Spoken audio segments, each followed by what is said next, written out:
செங்கல்பட்டு தொகுதி அதிமுக வேட்பாளர் கஜேந்திரன் மறைமலை நகர் நகராட்சிக்கு உட்பட்ட பகுதிகளில் தீவிர வாக்கு சேகரிப்பில் ஈடுபட்டார்.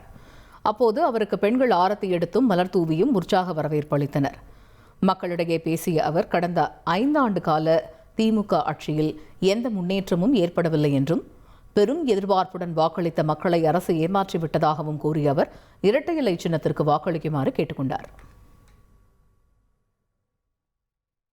திமுகவை ரொம்ப எதிர்பார்த்து வாக்களிச்சு தேர்ந்தெடுத்த மக்களுக்கு மிகப்பெரிய ஏமாற்றம்.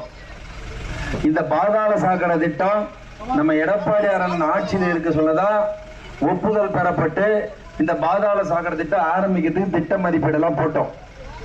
திமுக ஆட்சி பொறுப்பேற்று 5 வருஷமா இந்த பாதாள சாக்கடையை செய்யாம அவசர கதியில தேர்தல் வர நேரத்துல போட்டு கொஞ்சம் நெஞ்சம் குறையா அறையா இருந்த ரோடெல்லாம் நோண்டி போட்டு ஒரே ஒரு ஸ்கூலுக்கு போற பிள்ளைங்களோ ஆபீஸ் போற பிள்ளைங்களோ ஒரு யூனிஃபார்ம் போட்டு நிம்மதியா வீட்டுக்கு வேலைக்கு போக முடியல, ஸ்கூலுக்கு போக முடியல.